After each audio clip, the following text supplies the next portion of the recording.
بسم الله الرحمن الرحيم والصلاة والسلام على أشرف المرسلين الحمد لله رب العالمين الحمد لله الذي أنزل على عبده الكتاب ولم يجعل له عوجا رب اشرح لي صدري ويسر لي أمري واحلل عقدة من لساني يفقهوا قولي أما بعد السلام عليكم ورحمة الله وبركاته.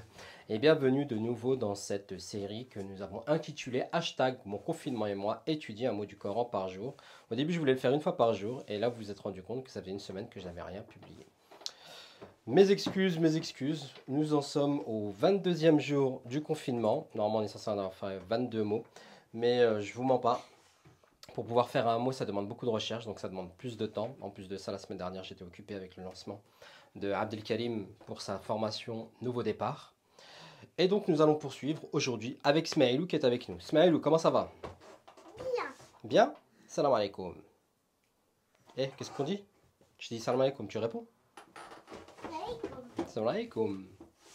Alors voilà, aujourd'hui nous allons étudier le mot de Surat al-Fatiha, Malik Yawmiddin, parce que nous avons fait Al-Alamin dans la dernière vidéo. Et donc là, on va s'occuper de la base trilitaire, Malik Yawmiddin, et on va voir tous ses dérivés dans le Coran. Donc la base trilitaire, il est composé des lettres Mim, Lam et Kaf, et l'ensemble de ces dérivés et des apparitions dans le Coran est égal à 206 apparitions dans le livre d'Allah. Donc vous voyez que là, ça va être sur 2 pages. D'accord? On va voir tout ça ensemble. Donc la racine trilitaire, composée des lettres Mim, Lam et Kaf, ça signifie contenir, tenir. C'est quoi les lettres, Ismaïlou? Mim, Lam et Kaf. Kaf l'éclair, c'est ça, Ismaïlou, que tu me dis? Kaf l'éclair ou Buzz l'éclair? Kaf l'éclair. Donc Mim, Lam, Kaf, contenir, tenir, posséder, détenir, user de quelque chose, maîtriser, garder en sa possession, avoir une chose à son usage, contrôler, se rendre maître de, exercer l'autorité, régner, dominer, conquérir, gouverner, épouser une femme ou pétrir la pâte. On va voir ce qu'il en est. Donc on a tout d'abord la forme verbale, malaka, qui renvoie à la définition que l'on a vue juste au-dessus. Et pour vous donner un exemple pour ce dérivé-là, qui est malaka, la forme verbale, je vais vous citer ce verset issu de Suratul Jinn, la sourate numéro 72, au verset 21, où il est dit قُلْ إِنِّي لَا أَمْلِكُ لَكُمْ ضَرًّا وَلَا رَشَدًا. Dis, je ne possède aucun moyen pour vous faire du mal, ni pour vous mettre sur le chemin droit. Inni la amliku, je ne possède aucun. Donc certes, je ne possède aucun. On voit que posséder est la traduction du verbe amliku, qui là est conjugué pour la première personne du singulier, il est conjugué pour ana. On poursuit ensuite avec le mot melkun, donc bien faire attention, il y a une fatha sur la lettre mim, un sukun sur la lettre lam, et une dhammatan, 2 dhamma sur la lettre kaf. Ça signifie le fait de posséder, d'avoir l'autorité, le pouvoir, possession, pouvoir, maîtrise, autorité. Et l'exemple que je peux partager avec vous est issu de Surat al-Taha, la sourate numéro 20, une sourate que j'apprécie très particulièrement, au verset numéro 87 où il est dit la chose suivante. قالوا ما أخلفنا موعدك بملكنا ولكن حملنا أوزارا من زينة القوم فقذفناها فكذلك ألقى السامري. Que l'on traduit de la manière suivante. Ils dirent, ce n'est pas de notre propre gré que nous avons manqué à notre engagement envers toi, mais nous fûmes chargés de fardeaux, d'ornements du peuple, entre parenthèses de Pharaon. Nous les avons donc jetés sur le feu, tout comme le Saméri les a lancés. Nous avons le mot bimelkina, bimelkina, donc que l'on traduit par notre propre gré. D'accord? Que l'on traduit par notre propre gré. Pourquoi? Parce qu'en fait, quand on dit de notre propre gré, c'est de notre propre pouvoir, de notre propre volonté. Ok? Donc nous passons à la troisième des dérivés. Là, c'est mulkun. Donc on avait melkun et on a mulkun. Mulkun, vous le connaissez, notamment avec Suratul Mulk, bien évidemment. Ça signifie autorité, règne, empire, royauté, souveraineté, grandeur, magnificence, maîtrise, pouvoir, possession, propriété, droit de propriété, ce que l'on possède en propre.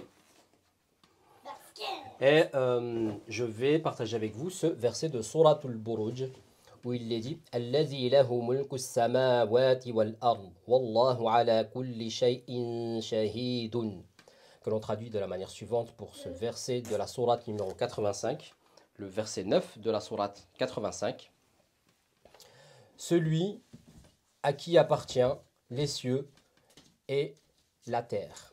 Wallahu ala kulli shay'in shahid, et Allah de toutes choses est témoin. Ensuite, dans le même ordre d'idées, ou du moins parmi les dérivés, il y a un mot que vous connaissez très probablement et auquel on ne pense pas faire le lien entre al-malik, entre le mulk, et ce mot qui est malakun ou malaikatun au jam, au pluriel. Donc vous l'aurez compris, il s'agit de anges et de malaikatun, les anges, au pluriel. Ange, au duel deux anges malakain, ce nom peut provenir de la racine non coranique lam, hamza et kaf, envoyé, missionné avec le préfixe mim, indiquant les noms d'instruments et de fonctions. D'accord? Et donc, vous en connaissez très probablement, mais il y a ce verset de Surat al-Fajr, la sourate numéro 89, au verset 22, où Allah Azza wa Jalla dit Waja'a rabbuka wal malaku saffan saffa, que l'on traduit de la manière suivante. Prenez garde quand la terre sera complètement pulvérisée. Ça, c'est pour le verset numéro 21 et pour pouvoir donner du sens à ce que l'on va lire ensuite. Et le verset 22, donc le verset en question, et que ton Seigneur viendra ainsi que les anges, rang par rang. Wal malaku. Donc là, on voit qu'en fait, on le traduit par les anges, mais il s'agit d'un singulier que l'on a dans le verset numéro 22 de la sourate Al-Fajr, la sourate 89. Ensuite, au pluriel, nous avons ce verset de sourate Al-Qadr, la sourate numéro 97 au verset 4. تنزل الملائكة والروح فيها بإذن ربهم من كل أمر. Durant celle-ci, la nuit d'Al-Qadr, descendent les anges ainsi que l'esprit, par permission de leur Seigneur pour tout ordre. Quand il est mentionné les anges, donc là les anges, c'est Al-Malaikatu, donc un pluriel traduit par un pluriel, et qu'il est mentionné juste après Ar-Ruh, donc Al-Malaikatu war-Ruh, en l'occurrence ici, Ar-Ruh fait mention de Djibril. Donc Djibril est effectivement un ange, et ce n'est pas parce que ce n'est pas un ange qu'il a été mentionné Ar-Ruh, c'est juste pour donner un rang bien particulier à Djibril alayhi salam. D'accord? Mais il s'agit bien d'un ange, et quand il y a Al-Malaikatu war-Ruh, Ruh renvoie à Djibril alayhi salam. Ensuite, nous avons Malikun. Donc Mim, Lam, Kaf. Malikun, c'est celui qui possède, détient des possessions. Le roi, souverain, monarque, qui détient l'autorité, qui possède la maîtrise, possesseur. Et le jam, donc le pluriel, c'est Mulukun. Mulukun avec la petite lettre waw. Donc, vous avez cette version de Surat al-Fatiha, notamment dans la version de Warsh, qui est la version de récitation qui est répandue notamment dans les pays du Maghreb, où c'est pas Maliki Yawmiddin, mais Maliki Yawmiddin. Donc quand on lit en Warsh, on dit souverain du jour de la rétribution. Et pour Al-Muluk, nous avons notamment ce verset de Surat al-Naml, la sourate des fourmis, la sourate numéro 27 au verset 34, où il est dit la chose suivante. قالت إن الملوك إذا دخلوا قرية أفسدوها وجعلوا أعزة أهلها أذلة وكذلك يفعلون. Elle dit, en vérité, quand les rois entrent dans une cité, ils la corrompent et font de ses honorables citoyens des humiliés. Et c'est ainsi qu'ils agissent. Innal muluka, donc le muluka que l'on traduit par des rois. Ensuite, nous avons Malikun. Donc Malikun, dans la version de Hafs, la version qui est la plus répandue au niveau des récitations, c'est la récitation que vous trouvez par défaut dans les masahif. 95% des mushaf et 95% des musulmans, pas 95% des mushaf, mais 95% des musulmans récitent selon la version de Hafs. Donc là, c'est le mot que l'on trouve dans Surat al-Fatiha. Maliki yawmiddin. Et au jam, c'est Malikun. Vous voyez? Il y a une différence, il y a une grande distinction par contre entre Malikun, donc sans le alif, et Malikun quand ils sont au pluriel. Donc on a Mulukun et on a Malikuna. Donc là c'est possédant, possesseur, possessif, qui détient, possède, qui maîtrise, régnant, souverain ou propriétaire. D'accord? Donc c'est soit le propriétaire, soit le souverain. Et ben, tout simplement, c'est celui de Surat al-Fatiha, Malik Yawmiddini, maître du jour de la rétribution. Et Malikuna, on a cette apparition dans Surat Yasin, Surat numéro 36 au verset 71, où il est dit la chose suivante. أولم يروا أنا خلقنا لهم مما عملت أيدينا أنعاما فهم لها مالكون.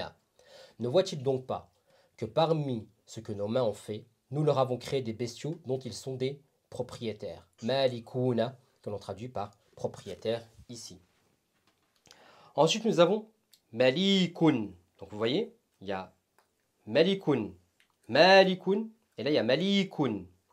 Très possessif, possesseur, propriétaire, qui détient la propriété, roi, souverain et monarque. Vous voyez, il y a toujours cette notion de royauté qui revient très souvent, quelle que soit la manière dont le dérivé est utilisé. Et l'occurrence que nous avons, c'est cette occurrence qui se trouve uniquement dans Surat al-Qamar, dans la sourate numéro 54, verset 55, où il est dit la chose suivante.